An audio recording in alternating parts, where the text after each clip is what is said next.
সেটা ওখানে যে দলিত যে সম্প্রদায়, হরিজন সম্প্রদায়, সেইখানেই ঘটনাটা ঘটছে। এবং সেখানে আমাদের দাবি যে সঠিকভাবে ভিডিও ফুটেজের মাধ্যমে প্রশাসন সঠিক যারা এই ঘটনার সাথে জড়িত তাদেরকে চিহ্নিত করে তাদেরকে আইনের আওতায় আনুক। অ্যাকচুয়ালি আসলে ওনাকে যে গ্রেফতারটা দেখানো হয়েছে সেটা রাষ্ট্রদ্রোহী মামলা এবং জাতীয় পতাকা অবমাননার দায়ে।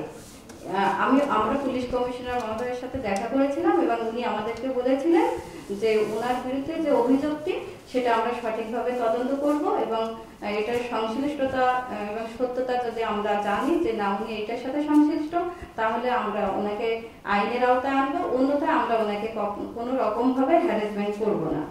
এখানে সনাতনী বাংলাদেশ সনাতনী যে জোট, যেখানে ৮ দফা দাবির বিষয়টা নিয়ে চিন্ময় প্রভু মানে সবার পক্ষে কথা বলছিলেন। তো এখানে আসলে উনি তো একজন আমাদের গুরু, হ্যাঁ উনি একজন ধর্মীয় যাজক, তো ওনার প্রতি যে ভালোবাসা মানে হৃদয় থেকে ওনার প্রতি যে একটা বহিঃপ্রকাশ সেটা থেকে দেখা যায়, কিন্তু ওরকম কোনো আগ্রাসন কোনো ভাব ছিল না। মানুষগুলো রাস্তায় কান্নাকাটি করছে, মানুষগুলো রাস্তায় শুয়ে পড়ছে, মানে ভক্ত এবং গুরুর যে মিলন বন্ধন সেটাই ছিল সেখানকার পরিবেশটা। মসজিদে হামলার বিষয়ে কি বলবেন? আসলে মসজিদে হামলার বিষয়টা আমাদের কাছে আসছে যে সেখানে অনেক ইট পাটকেল ছোড়াছুড়ি হয়, এদিক সেদিক যায় এবং সেটা উদ্দেশ্য প্রণোদিত ভাবেই নয়, একটা অ্যাবসেন্টলি চলে যায় মসজিদের ক্লাসে।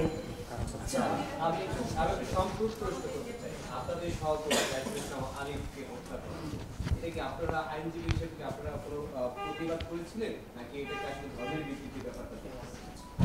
প্লিজ আরেকটু বলুন।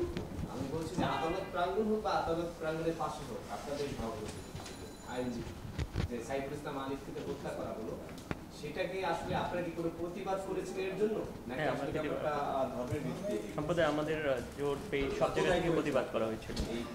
সেদিনের ঘটনায় আমাদের এখানে চট্টগ্রাম থেকে যারা আসছেন ওনারা সরাসরি এগুলো পরিস্থিতিটা তো ওনারা নিজের চোখে দেখছেন, ওনারা সঠিকভাবে আরো ভালোভাবে বলতে পারবেন।